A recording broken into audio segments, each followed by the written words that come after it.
Magandang araw sa atin lahat mga kababayan. Saan man panig kayo ng daigdig naroon, dito na naman tayo sa another episode ng ating vlogs, Badong Aratelis po. Pag-uusapan natin ngayon, ito po no, ayon po kay Congressman Libiste, ito po ginagamit ng Kongreso ang MOE para po pambayad sa mga atakdog na media. No? Mga bayarang media po, galing po pala sa MOE mismo.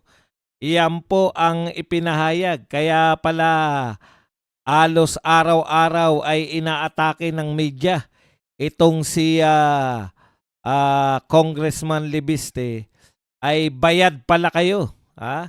Iyan ang sinasabi ngayon ni Congressman Libiste. Samantala, eto po si Boying ay nagpahayag na kinokonekta. Si Boying naman po ay kinokonekta. Ito pong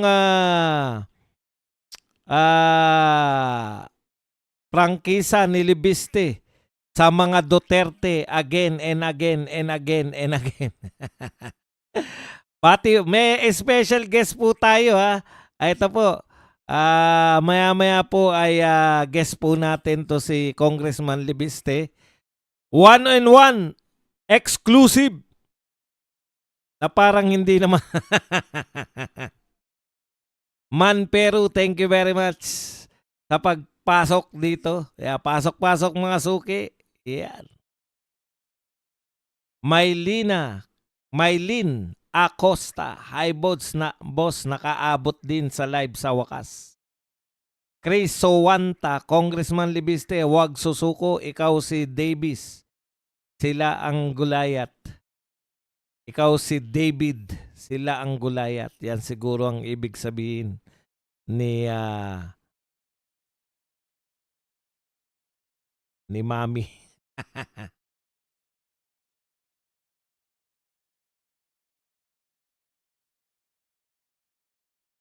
Boxfoot TV, shout out. Criso Wanata. Wala na bang papasok? Simulan na natin. Ito na po. Simulan na po natin. Happy Sunday, Boss Buds, Leonard Brosas. Mamaya na po kasi interviewin natin to si Congressman Libiste. Congressman Libiste, magandang araw sa atin, no? Pati po muna ko. Alam ko po, galit na galit po kayo ngayon, no? Bakit po ba kayo galit na galit? Pero bago nyo sagutin yan, bati po muna kayo ng magandang araw sa ating mga kababayan. May bigayan ng cash sa backpack galing sa MOOE na pondo ng bayan para sa mga iba na may agenda. Ang isang nais ko ding ulitin po natin, bati muna kayo. may bigayan ng cash sa backpack galing sa MOOE na pondo ng bayan para sa mga iba na may agenda. Galit na galit kagad si Kong. Kong naman, medyo awatin nyo po muna ang sarili nyo. Batian pa lang, nanggigigil na kagad kayo. Baka dalawa pa tayong ma-high blood. Kong Libiste, eto po, no? Total, ayaw nyo na rin lang bumate. Gusto nyo na kagad. Wala nang intro-intro, banat na agad. Eto po, tanong ko lang, Kong. Bakit po ba kayo narito sa ating programa ngayon? Ano po ba yung gusto nyong buksan? Ano po yung buksan nyo sa mga manonood natin? Alam ko po na pinili po ninyo ako, no? Para po kayo dito magsiwalat ng inyong galit. Ano po ba ang ikinasasama ng loob nyo? Ano po ang inyong gustong buksan sa ating mga mamamayang Pilipino? Ang isang nais ko ding mabuksan ay kung paano ginagastos ang MOOE budget ng Kongreso. Aba, ito po paano po ba yan? Paano ginagastos yung MOOE na yan? May nababalitaan po ba kayong anomalya dyan sa paggastos ng MOOE, Kong? Tuloy po, Kong. At alam ko, gigil na gigil ka na kanina pa. ay 18.58 billion pesos, ang professional services ay mahigit 4 billion pesos, at may mga nakausap akong Grabe, no? 18 billion pala yan, Kong. Ano po yung sinabi ng mga nakausap nyo? mga professionals sa media na nagsabi na sila po ay tumatanggap ng bayad sa Kongreso in cash sa supot o backpack. Grabe naman, Kong. Ha? Yun dapat itatanong ko sa inyo kung cash ba yung tinatanggap nila. Ito yung mga professional media. Ha, Kong? Ibig sabihin, mga ano po to? Mga nakikita natin sa TV, nakikita natin sa dyaryo, napapanood natin sa radyo. Tuloy mo, Kong. Yan ba dahilan kung yung mga bayaran ba na yan, yan po ba dahilan bakit kayo araw-araw inaatake?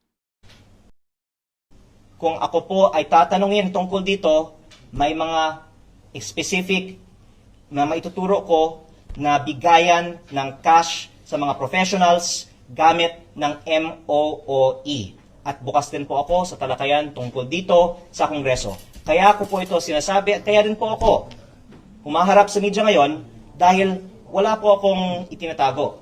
Pero nakikita naman po ng taong bayan na maraming kasangkot sa cover-up patungkol sa korupsyon sa DPWH. Kaya araw-araw may mga personalidad na umaatake sa akin, tapos may mga reports naman po sa media ng ibang mga istasyon. Hindi po yung mga narito ngayon na halata naman na may agenda.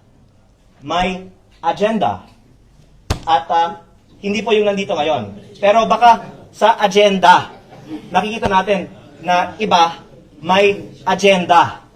Di ba? Paulit-ulit ka dyan sa agenda, Kong. Ano ba ibig mo sabihin? Ano ba yung agenda na yan na sinasabi mo na bayaran? Yung mga host ba yan sa agenda? Tinignan ko po, Kong, parang may programa yata na agenda, no? Tignan natin, Kong. Yan po bang agenda na sinasabi nyo, yung mga host ng agenda na programa? Gets nyo? Gets nyo? Kaya, actually, ang mga nasa media ay kaibigan natin. Di ba? Pero, ganun ka-transparent ako. Kahit na yung mga sikreto. Alam mo kung mahirap ka palang pagtiwalaan? Ha? Alam mo kung bakit ka mahirap pagtiwalaan? Ito Yung mga sinabi mo. sikreto, patungkol sa ating dalawa, nilalabas ko dito sa press con. At ang sinasabi ko naman, halatang-halata naman, nakikita ng taong bayan na may mga nasa media na may agenda. Ayaw kitang maging friend kong. Marami kong sikreto na pwede mong ibulgar.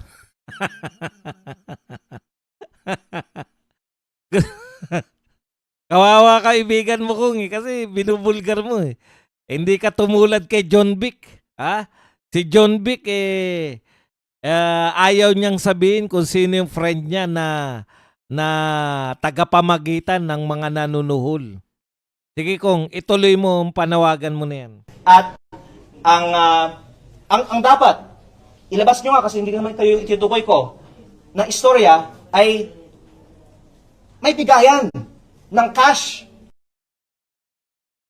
sa backpack galing sa MOOE na pondo ng bayan para sa mga iba na may agenda. Inulit mo na naman kong. So maraming salamat sa iyo kong at mukhang wala ka mukhang busy ka kong sa iyong mga gawain.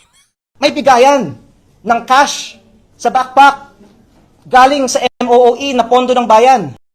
Bakit ka nga may galit bigayan Bakit? ng cash sa backpack galing sa MOOE na pondo ng bayan para sa mga iba na may agenda. Ayan mga kapatid, no? So narinig po natin ang ating guest ngayon. Maraming salamat kong. Hindi na raw siya makapagpaalam.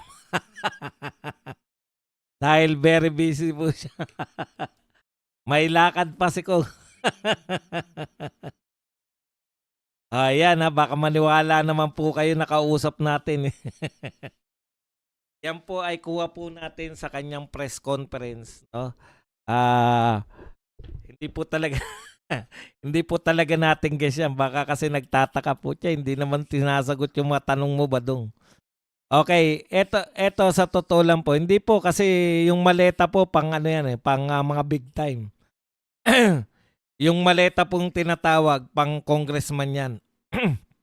Dito po sa kaso ni Congressman Libiste, ang sinasabi niya po pang backpack sa media lang. Kayo naman bakit no bakit naman babayaran ng maleta yung media? Ang dami naman nun.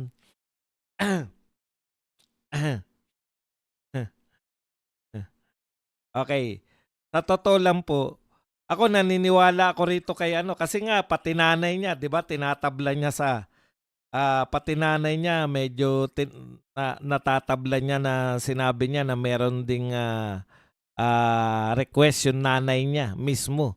O kaya kapani-paniwala po. Pero alam niyo po, nagduda ko malamang yung agenda kako palabas yan. Kaya hindi ko matandaan wala sa ABS-CBN tsaka sa GMA. So tinanong po natin si sino ba yung mga, siyempre tinanong natin dito sa Google, yung mga host ng agenda. Host of agenda. Yan. Nabura ko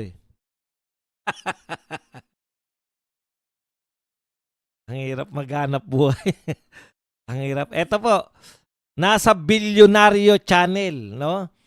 Philippines, the flagship primetime newscast is currently anchored. Ito po yung agenda by Corina Sanchez Rojas and Pinky Webb and Willard Cheng. Ayan. So, kamakailan lang po ay sumama rin yung asawa si Matteo Guidicelli. Kung di ako nagkakamali, yan yung asawa ni Sara Geronimo. Okay, ang sinabi po niya, bayaran lalo na po tong mga sa agenda kasi kinisa siya rin ni Pinky. Alam niyo hindi yung Bilyonaryo Channel po. Yan yung sinasabi natin sa inyo na halatang halata. Anong obsession nila? Bakit obsessed yung mga media rito kay Libiste? Samantalang ang dami ng problema natin sa pagnanakaw.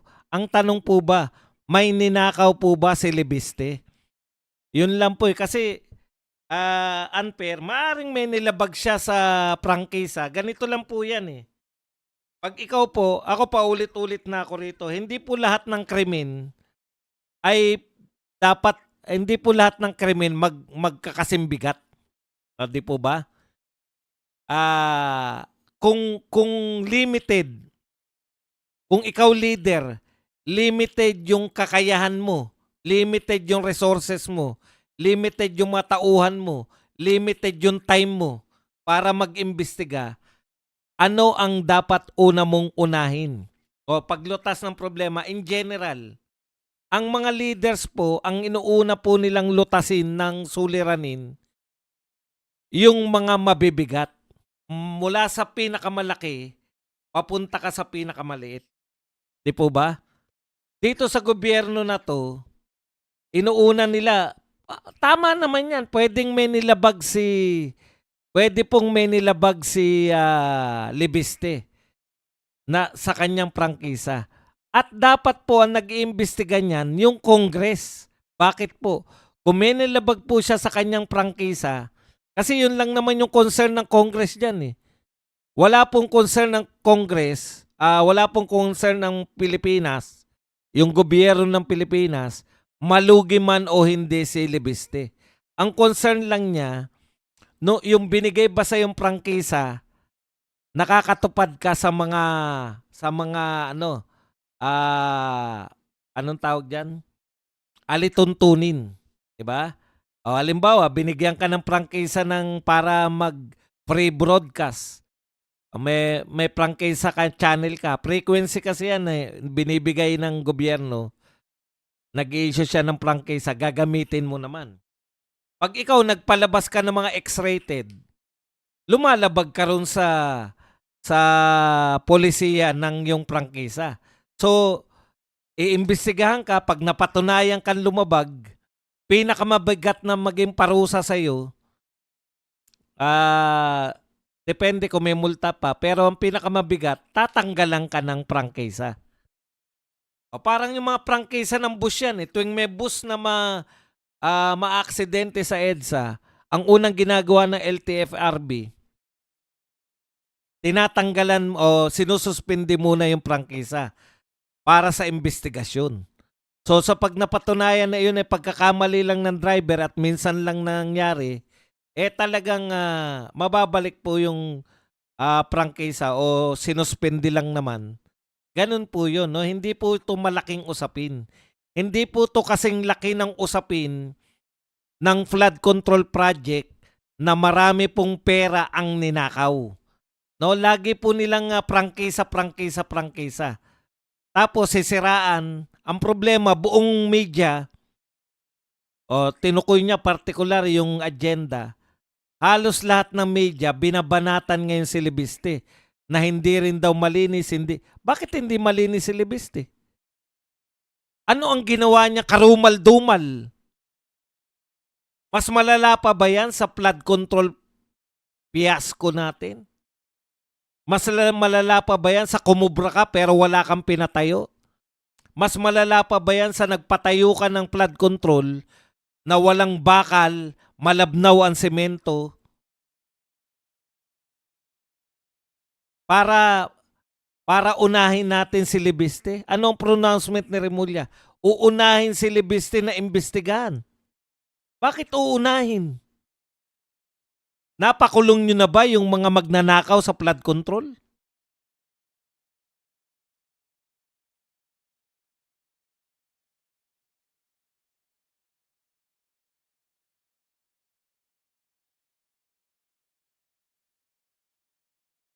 Nag-expose siya ng mga katiwalian. Inunan yung imbestigahan yung nag-expose ng katiwalian. Bago yung mga tinuturong mga tiwali. Ang daming pangalan na tinuturo. Ngayon po, tignan ninyo. Lahat ng mga nagsoli ng pera, Alcantara, eto si, kaya pala star witness o state witness yan, si Yusek Bernardo. 1 billion ang pinangako. Maswais si Bernardo eh. Bibitaw lang siya na 1 billion kung sigurado na siyang state witness siya. Sa rate po ng mga nagsusoli, kada magsoli state witness, mawawala na po tayo ng mga, pati po yung kasabwat ng, yung kasabwat po na contractor sa Bulacan. Aminado, ghost project lang. Pero dahil nagsoli ng pera, state witness. Napakarami namang state witness.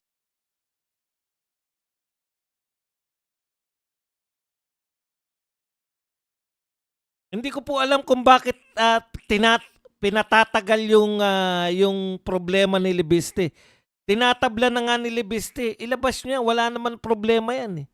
Kung may problema man kayo kay Libiste, sampahan nyo lang ng kaso. Katulad ng ginawa nyo kay Kiko Barsaga, wala namang problema eh.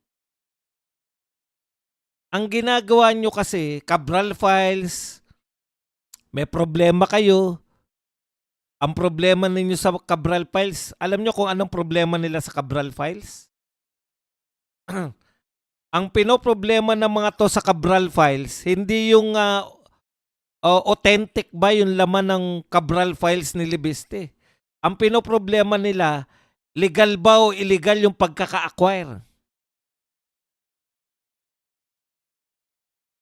Ang haba-haba na, mas marami pa kayong busisi, kayong mga bayarang media, mas matagal nyo pang binubusisi si Libiste kaysa sa mga mastermind ng flood control project na trilyon ang halaga.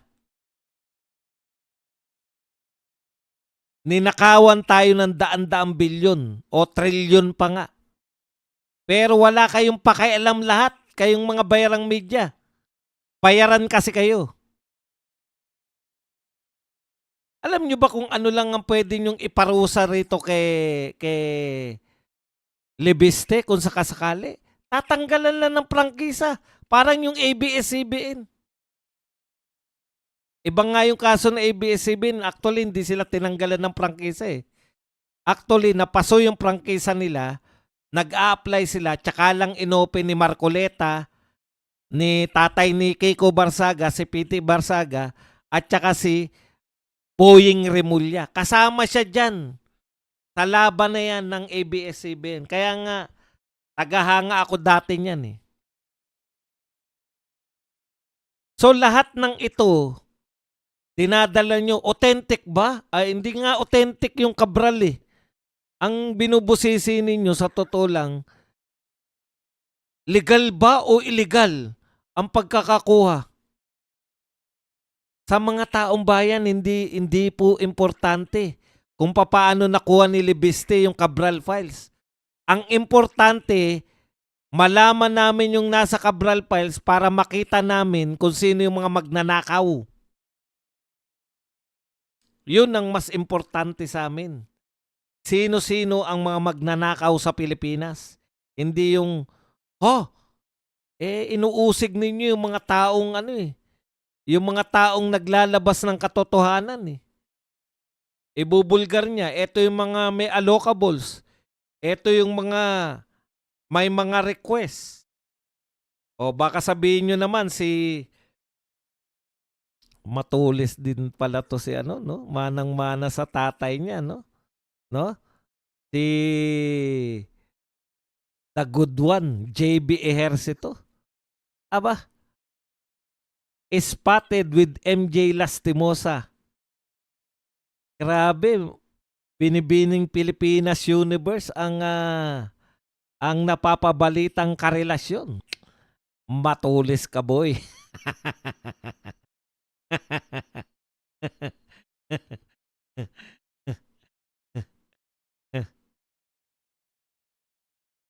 Ayon nga po kay ayon po kay Senate Pro Tempore, Senate President Pro Tempore Panfilo Lacson, Saturday warned against lawmakers who insert project wishlist into the national budget for the sole purpose of collecting commission, likening the act to a planned robbery. Okay. Ganito po yan eh. 'Di ba? Kailan po totoo yung request at kailan po, bakit ba ganyan ang aking kanina pa pala tayo. Hala. Teka lang.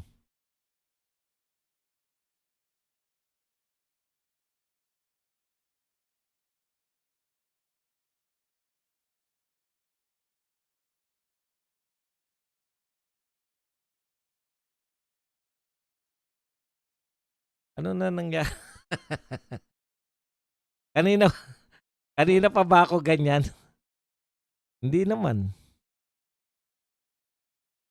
Ala. Badong. Huwag ka na kasi magtatangkaw to. Ng kung ano-ano mga kaloko. Ayun. Okay. Mahilig ka magtangka ng kung ano-ano ba dong eh. Kaya, pasalamat muna tayo kay Josephine Pascual na nagbigay po sa atin ng $2. Maraming salamat, Josephine Pascual. Yan. Okay. Balik po tayo, no? Balik na po tayo. Medyo na-distract tayo dun sa pagmumukha natin. Okay. Tama si Lacson eh. Lahat suspect. Lahat po ng mga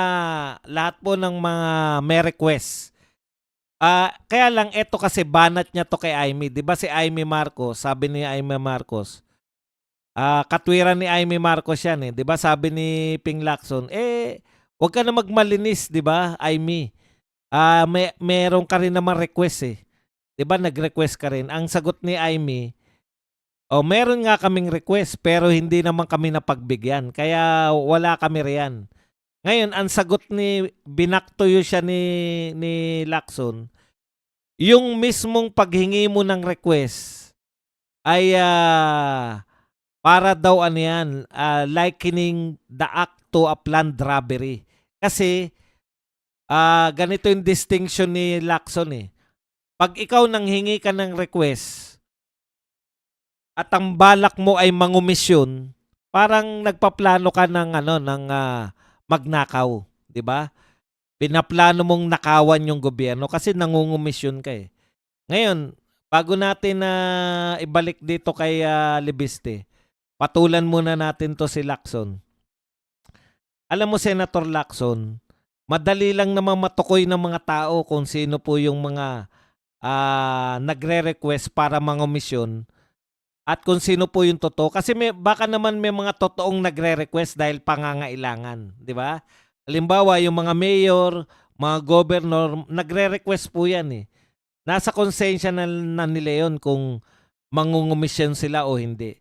Ngayon, eto po ang matitiyak namin. Nangungumisyon po ang isang congressman kung ang kanyang distrito, 'di ba may kanya-kanyang distrito. Kung ang nire-request niyang proyekto ay wala sa kanyang distrito, tinitiyak po namin na yun, nangungumisyon yun. Aanin mo yun. Eh hindi ka naman taga ron, di ba? Kaya ka nga may district eh.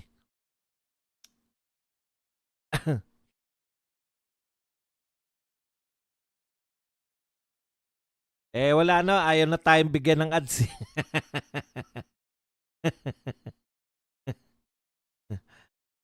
Aanin mo naman yun. Kung hindi ka naman taga ron. Kaya yun, lahat po ng mga nag-request na congressman na malayo dun sa lugar nila, kunwari, taga Surigao ka. Yung mga hindi na lang po pamilyar para hindi tayo. Kunwari, congressman ka ng Surigao, tapos nagre-request ka ng proyekto, flood control project sa Quezon City. Ano ibig sabihin nun? Isa lang po ibig sabihin nun. Ang purpose mo, makakomisyon. Magnanakaw ka kasi. Kaya, andali lang po, pag nilabas na yung Cabral, at ikaw nakita ka na marami kang ni-request na hindi sa lugar mo, magnanakaw ka na agad. Wala na pong sabi-sabihan. Kaya ako, takantaka ako sa mga ICI kung ano-anong pinag-imbestiga eh. Andali lang po para sa akin eh. Flood control project ang iimbestigahan lang, di ba? Focus-focus lang. Unahin ninyo yung mga mayroon, kasi andali pong makita eh. Pag ghost project, unahin ninyo yung imbestigahan yung mga ghost project. Sino yung mga pumirma sa ghost project na completed? Ipahuli nyo na agad. Ebidensya na yung completed tapos walang proyekto. Ang dami nating napapakulong. Lahat po na nakapirma ron. So ubos na po yung engineer, district engineer. Pag yan po ginawa natin, napakulong na natin lahat. Kung pumirma pa yung regional director, kung may USEC pang pumirma, kulong po lahat yan. Bakit po pag pangkaraniwang tao, kahit walang kinalaman, kulong kagad? Basta nakapirma ka, di ba? Bakit pag matataas na tao, ang hirap-hirap ipakulong? Okay, ikalawa. Madali lang, di ba? Isunod ninyo yung mga congressman na nag-request nang wala sa lugar nila. Actually, diyan nagsimula yung batiko, diyan nagsimula yung expose nito ni Libiste. May congressman na nagre-request ng proyekto dun sa distrito niya. Nasa ibang distrito yung congressman. So ano yung ibig sabihin nun? Nangungumisyon ka. Hindi mo naman sakop yung distrito na yun. Bakit ka manghingi ng proyekto para sa distrito? So yun po, una yung may ghost project, lahat po na involved doon. Contractor, yung congressman, saka yung mga lahat ng pumirmang taga DPWH. O yun. Ano na kagad yun? Pag yung congressman, sablay yung sinagot, bakit hindi mo na-check yan? Ikaw nang hingi niyan.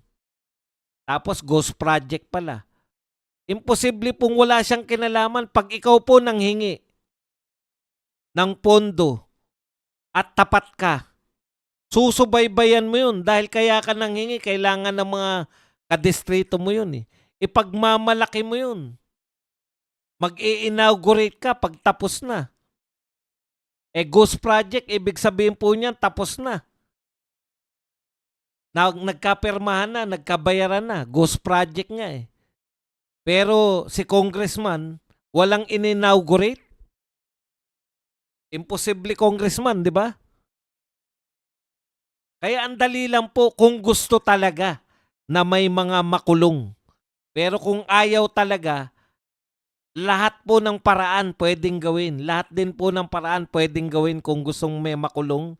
Lahat po ng paraan pwedeng gawin kung ayaw na makulong. Huwag na tayong magpaikutan dito. Okay.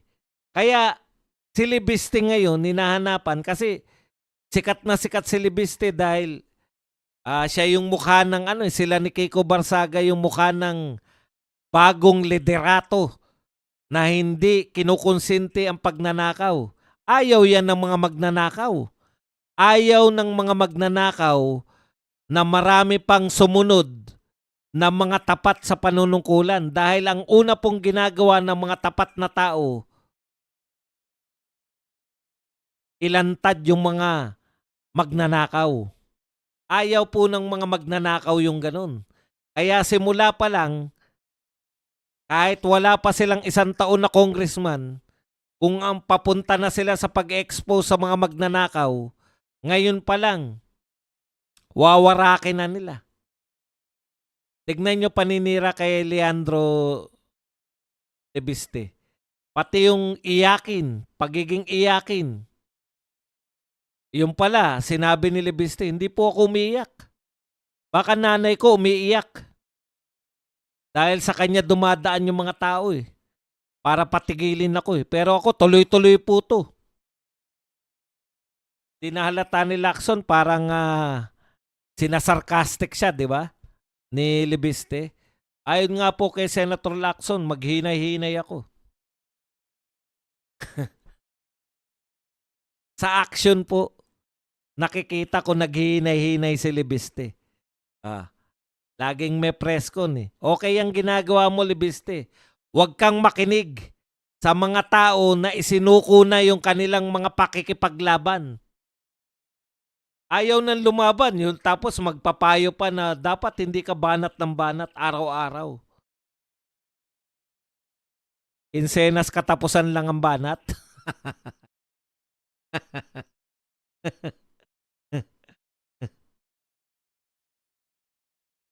Okay.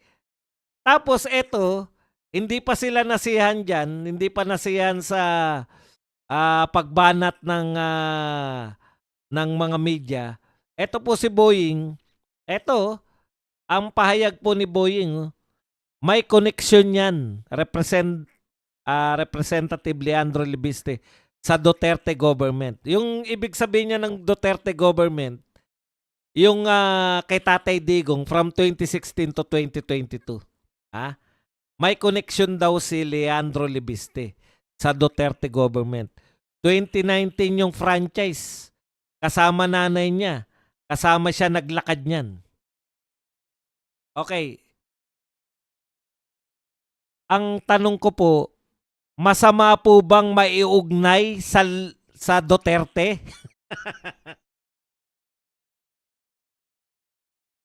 Taga saang planeta po ba kayo? Ombudsman Remulla. Sa tingin nyo ba nasisiraan nyo si Libiste sa pag-uugnay sa mga Duterte?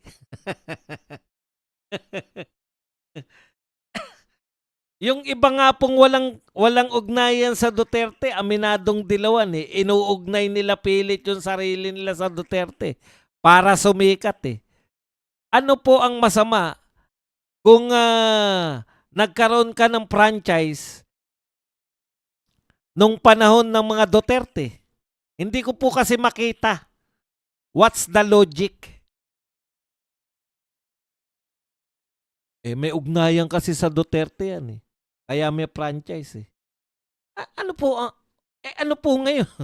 Alangan naman magkaroon ng prangkisa, walang ugnayan. Lahat po na nabigyan ng prangkisa nung panahon ni Duterte, may ugnayan kay Duterte. Nag-apply sila, eh. 'Di ba? O kung sila man, gagawa at gagawa, negosyante ang mga yan, eh. Gagawa sila ng paraan para mapalapit. Nanghihingi sila ng prangkisa, alangan namang awayin nila yung mga Duterte. Regardless kung nabigyan man ng prangkisa yan, dumaan pa rin po yan sa Kongreso. Ang nagbibigay po ng franchise, Kongreso. Nakita po natin yan sa ABS-CBN. Hindi binigyan ng Kongreso ang ABS-CBN ng prangkisa. Ano connection? Ano ngayon kung si Duterte nagbigay ng prangkisa niyan? Palagay na natin. Ito ipalagay na po natin. May ginawang kasalanan si Libiste. Halimbawa, may kasalanan siyang ginawa sa kanyang prangkisa. Pagpalagay na natin. Ano kinalaman na ng mga Duterte diyan? Nakakulong na si Digong, eh.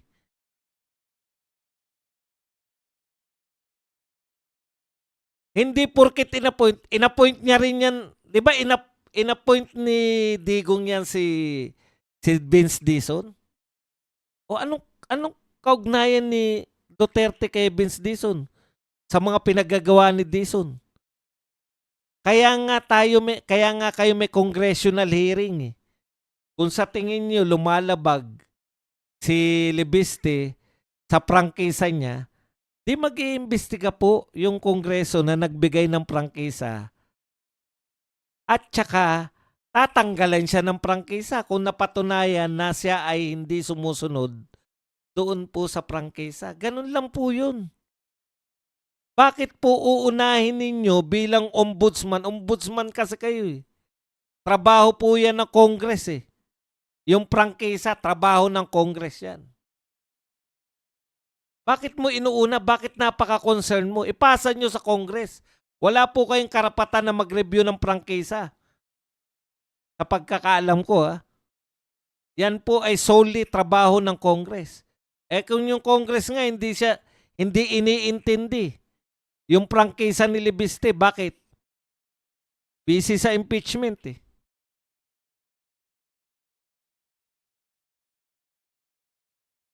As ombudsman, ang dami pong problemang kinakaharap ng bansa. Lalo na po.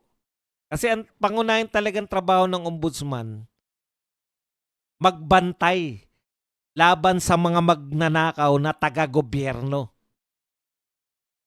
Yun po yun. Hindi po focus sa Duterte. Focus sa Duterte lahat, eh. Si Auntie Claire nakapokus sa Duterte. Iugnay na naman. Meron sa likod niyan ni Libiste. Sino na naman sa tingin nyo? Duterte na naman na nasa likod. Kaya kasi nampahan ng kaso ni Libiste dahil kay Duterte. Kung si Libiste sa tingin mo, ang tanging trabaho niya ay magsampa ng kaso sa mga kaaway ni Duterte, di dapat inuna na ni Libisteng kasuhan yung mga nagpakulong kay Duterte. Sino ba mga nagpakulong kay Duterte? Si Remulla, si Anyo, dalawang Remulla. Yung kalbo sa LTO ba ngayon yung kalbo? Si Makalintal. Yan dapat ang kinasuhan, hindi ikaw, Auntie Claire. Kung pinalalabas ninyo na si Libiste ay attack dog ng mga Duterte, dapat ang unang tinitira niya, yung mga nagpakulong kay Tatay Digong. Hindi naman ganun, eh. Cabral files, eh. Yung mga magnanakaw yung gusto niyang i-expose. Hindi yung kalaban ni Duterte.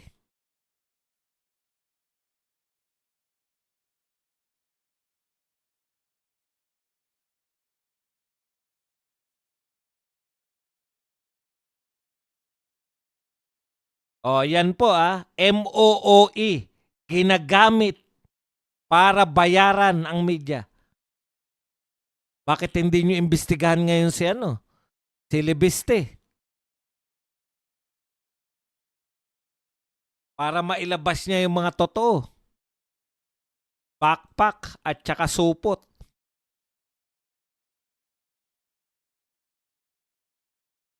Kaya palpak ang atake nyo kay ano ngayon kung malapit kay Duterte? Masama po ba maging malapit kay Duterte?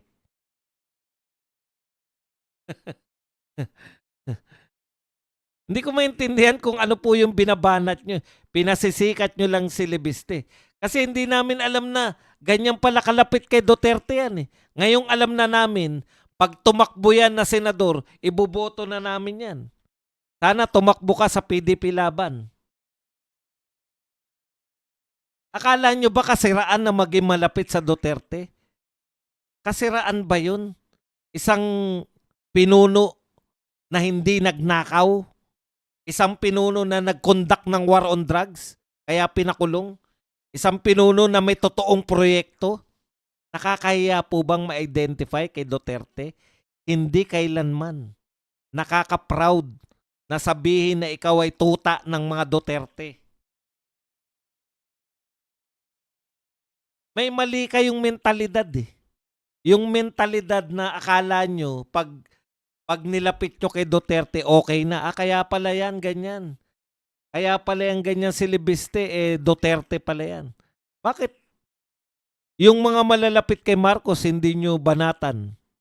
Wala nagsasabi, kaya yan si Revilla. Kaya may kasong plunder yan dahil kandidato ni BBM yan. Malapit kay BBM yan. Malapit kay Martin, kapartido ni Martin. Sa inyo basta maiugnay, hindi kapartido, no? Walang kinalaman basta iugnay natin kasi panahon ni Duterte nagkaroon niya ng franchise. Putya di lahat ng mga bumoto ng franchise niyan, ang franchise po nagmumula sa Kongreso. Lahat ng pumirma ng franchise niyan, sisihin nyo rin bakit siya nagka-prangkisa. Teka muna. Masama po ba magka-prangkisa sa Pilipinas? Ano po ba ang nilabag na batas nung nagkaroon ng prangkisa sa Libiste? Wala. Wala lang. Wala pala eh.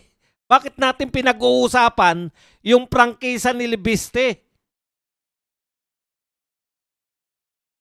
Wala naman palang nilalabag na batas.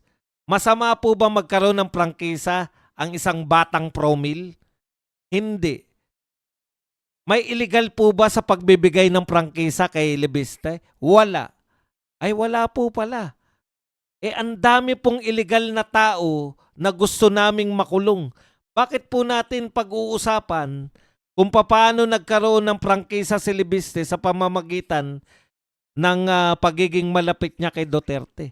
May nilabag po ba doon? Kamag-anak ba ni Duterte si Libiste?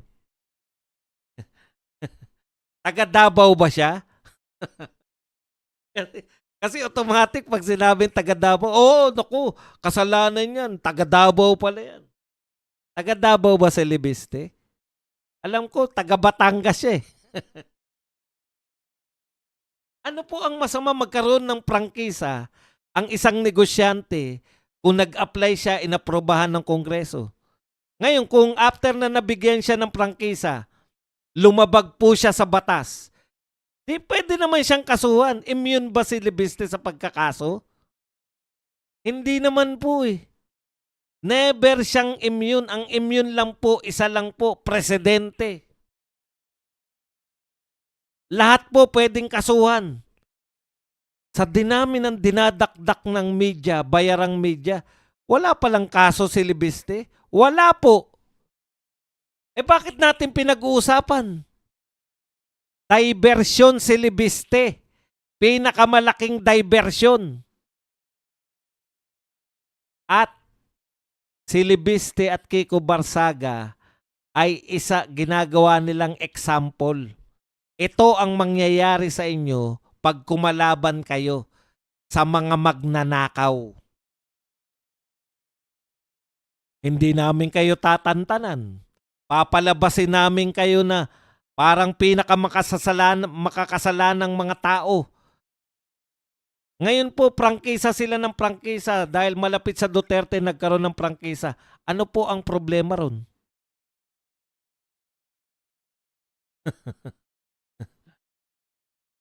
Ano po problema dun? Illegal po ba yun? Di naman pala illegal eh. Doon po tayo sa mga illegal. I-focus po ninyo lahat ng mga resources ng pamahalaan sa paghabol sa mga illegal, yung mga magnanakaw. O eto pa isa. Yung may connection sa Duterte, nasa likod niyan Duterte. Alam niyo po, yung the boy who cried wolf, alam niyo yung istorya na yun? Lahat inuugnay niyo sa Duterte. Pag may time na talagang totoong may kinalaman na yung mga Duterte, wala nang maniniwala sa inyo. Kulang na lang yung bagyo tsaka pagbaha, iugnay nyo sa mga Duterte. Balikan ko lang ng konti si Lacson. Expose ka ng expose para banatan si Aimee. Ngayon, ang in-expose mo, may tangka ka magnakaw kung nagre-request ka ng proyekto. Pwede po naman na totoo naman na magre-request ka ng proyekto, 'di ba?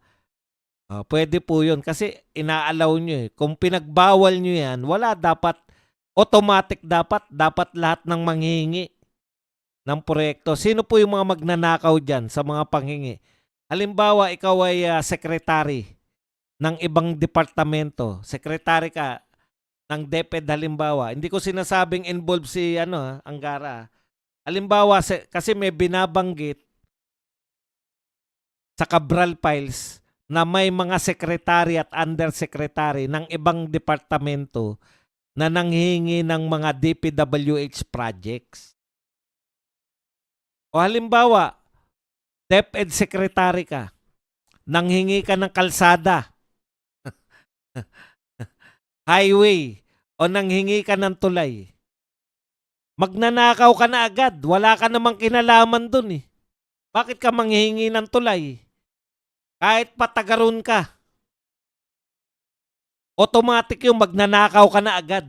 Anong purpose mo? Bakit ka nanghihingi ng paggawain ng Parang ganito yan. DOH secretary ka. Manghihingi ka ng ka ng libro para sa mga estudyante ng grade 3. Magre-request ka ng libro para sa estudyante ng grade 3. Hindi mo gagawin 'yon, 'di ba? Bakit may mga secretary na wala namang kinalaman sa DPWH nang hingi ng proyekto sa DPWH? Ano 'yon? Automatic po 'yon, Senator Lacson. Magnanakaw 'yon. Alam mo na ba yun? Putang, hindi na kinakailangan patunayan 'yon. Yun na lang nanghihingi ka ng proyekto. Ibig sabihin nun, nangungumisyon ka. Pakailan mo sa DPWH, bit ka nanghihingi ng proyekto. O yan, dalawa na, di ba? Yung congressman na nanghihingi ng proyekto sa ibang distrito, magnanakaw yun. Yung secretary o USEC, eto mga nasa Cabral Files to ha. Kaya yung sinasabi ko hindi imagination. Yung mga secretary na nanghingi ng mga proyekto sa DPWH, magnanakaw agad yun. May patunay ka ba? Puta, yun ang nga patunay. Anong kinalaman mo sa tulay? Anong kinalaman mo sa flood control? Secretary ka ng DepEd, secretary ka ng DSWD, anong pakialam mo sa flood control? O ano pa?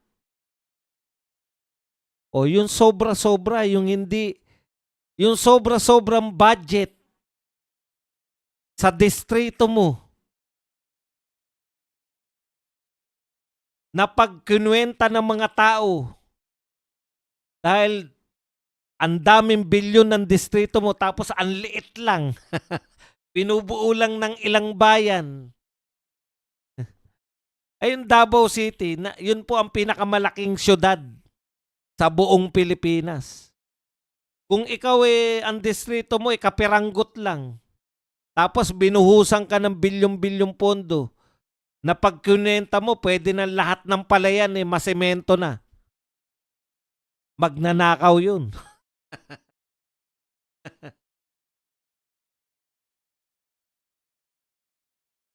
O ngayon, ang question ko sa iyo, Ping Lacson, bakit expose ka lang ng expose? Salita ka lang ng salita.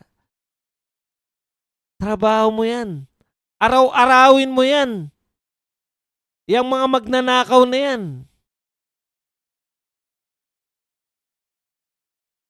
Blue Ribbon Committee yung trabaho na yan. Nagtataka ako sa'yo, bakit expose ka lang ng expose Panahon na para magtrabaho.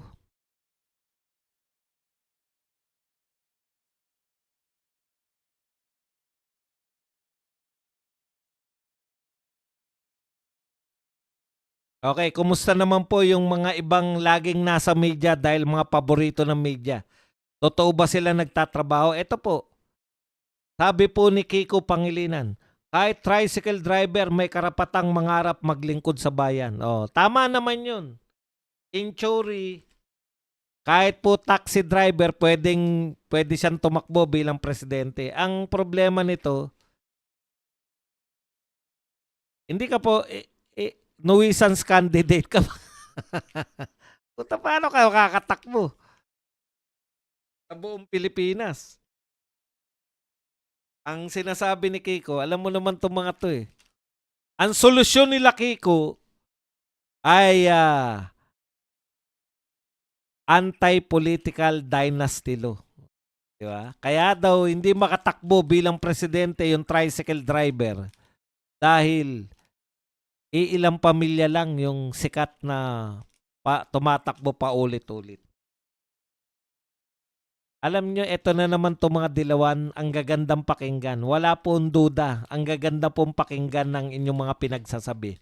Ang tanong ko lang, may silbi ba yan sa mga magnanakaw? Yan po ba yung makakatulong laban sa magnanakaw? Halimbawa na lang, napatupad ng maayos yung kunwari, magic.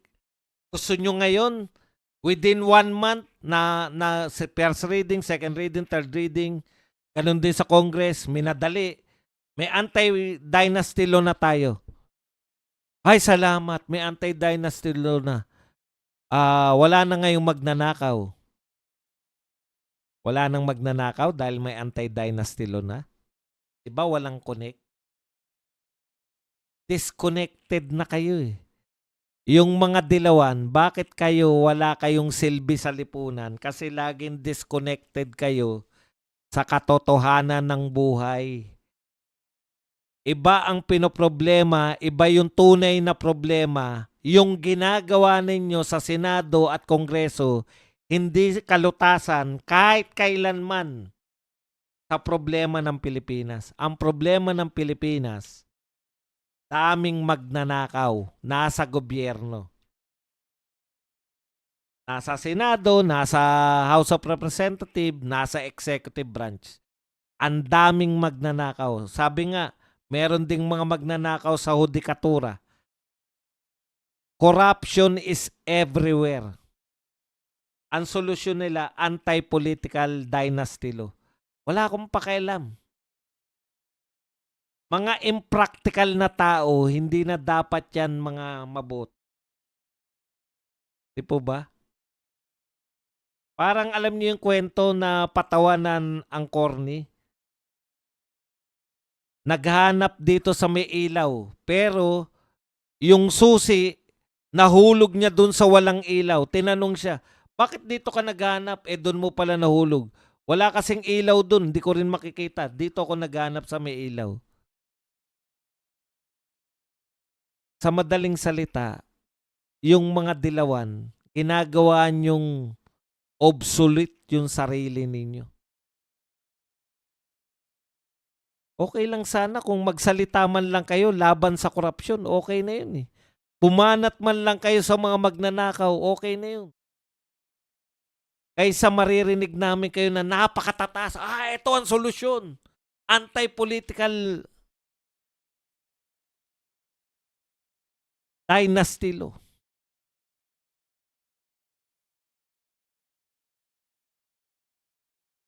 Wala kayong silbi sa lipunang Pilipino. Yan ang makatotohanan. Pamparami lang kayo. Pamparami ng sahog na pwede kayong hindi mag-exist. Para kayong repolyo sa pansit na Mickey Bihon.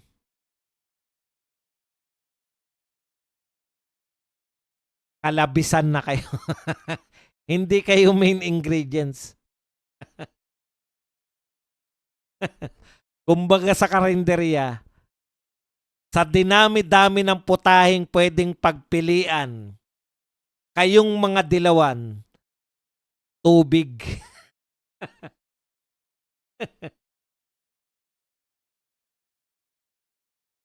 Alam niyo,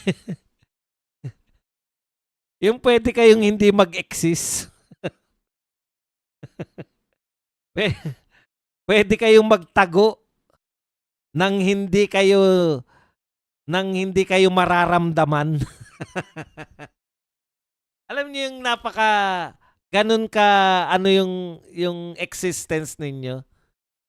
Pwede kayong mawala sa Senado, pwede kayong mawala sa Kongreso, walang epekto. Ganun kayo. Ganun kayong mga dilawan. Dakdak kayo ng dakdak, cover ng media. Araw-araw nasa media, araw-araw nasa mga bayarang media. Pero wala kayong katotoran.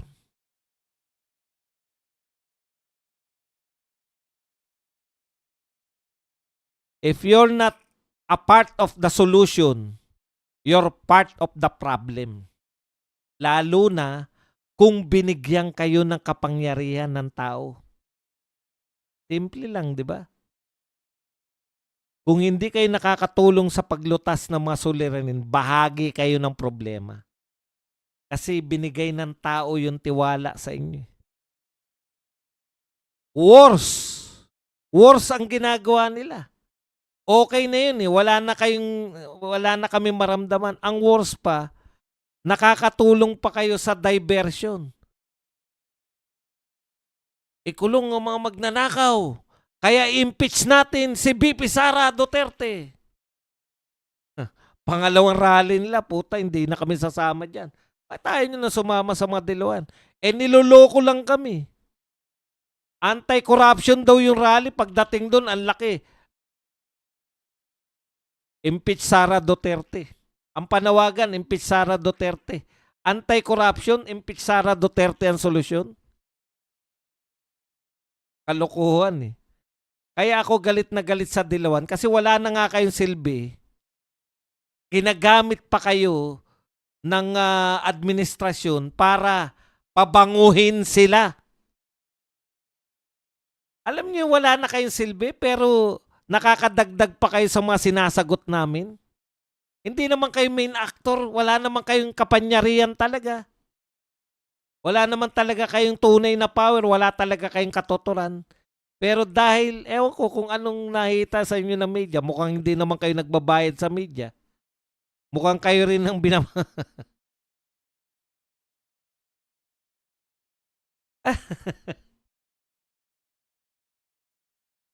hindi ko talaga maintindihan ang papel nyo sa buhay. Alam nyo kung ano kayong mga dilawan? Wala talaga naman kayo, hindi kayo threat. Hindi kayo threat sa mga Marcos, hindi rin kayo threat sa mga Duterte.